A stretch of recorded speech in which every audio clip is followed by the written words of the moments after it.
kanarratti ergaani uummataaf dabarsu keessattuu filannoon kun qormaata hedduu keessatti filannoo gaggeeffamedha.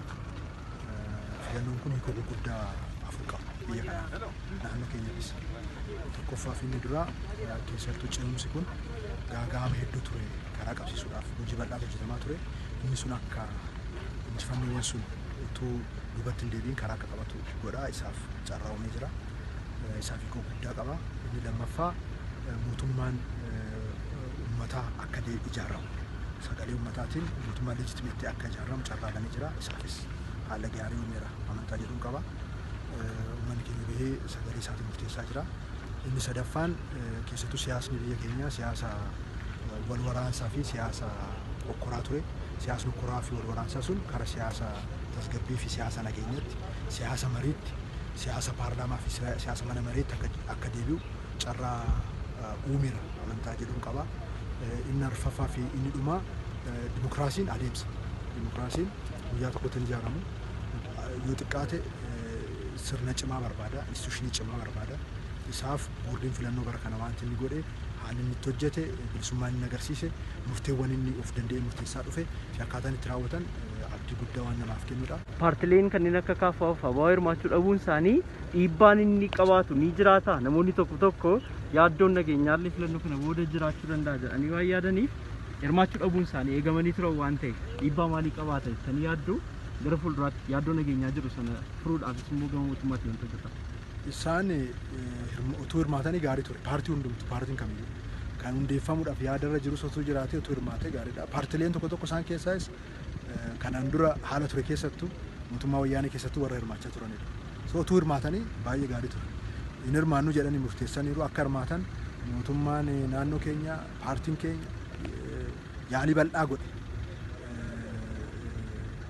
Wanti hin yaalamne samiidhaa gadi hin jiru didanii hin hirmaannu jedhanii hirmaachuu dhabuun isaanii murtee isaaniiti. Utuu hirmaatanii gaarii ture.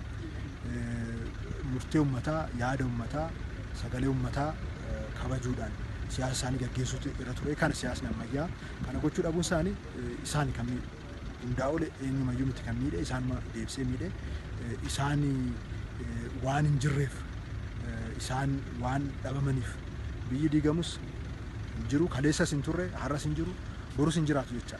Kanaaf carraa qabu waggaa 5 dhufu eeggatanii qophaa'anii sirriitti of ijaaranii filannoo ammas waa hunda filannoo yaada uummataa sagalee uummataatu murteessa waan ta'eef isaaf of qopheessuu qabu. Sanaa karaan qaxxaamuraa biraan jiru.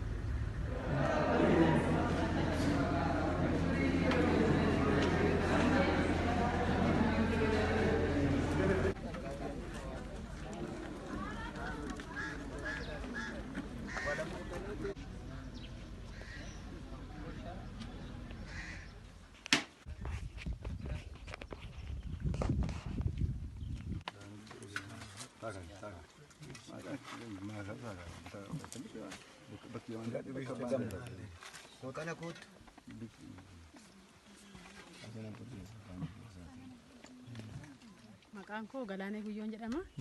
Qindeessaa buufata Baayoo Saqarii jedhama. Amboo tokkoffaadha. Dhiira 310, dhalaan 272. Ganama sa'aatii 12 irraa kaasee iddoo kana hiriira bal'aatu ture jechuudha. Baay'ee nu dhiphisaa turanii hiriira guddaa ture. Yeroodhaan filannoo isaa geggeessee gara hojii misoomaatti akka deebi'u durumarratti waliigallee irra waan ta'eef namni galmaa'e hundumtuu dhufanii sagalee isaanii kennanii yeroodhaan gara qe'ee isaaniitti deebi'aniiru. Sa'aatii 4 walakkaatti xumurre.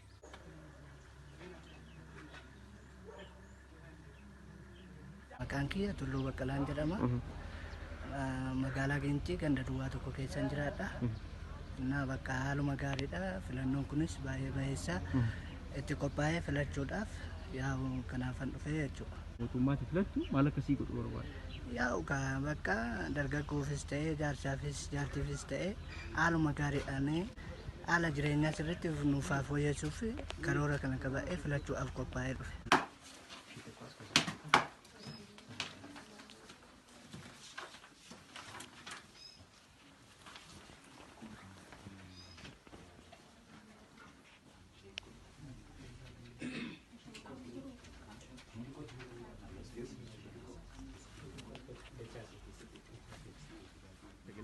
أنا مساهي Alamtsaayeenyu. Alamtsaayee Giftimaan ara filannoon isaa bareedduudha haala gaariidhaan filanne waan hundumtuu tasgabbiidha na kanarratti kan ga'e na gaddarraa ka'ee nuuf hin filadhe na bayeessa waan hundumtuu haala gaariidha. Mee adeemsa filannoo isaaniitiin hammam dimokiraatawaadha hammam qaqqabeessa hammam naga qabeessa.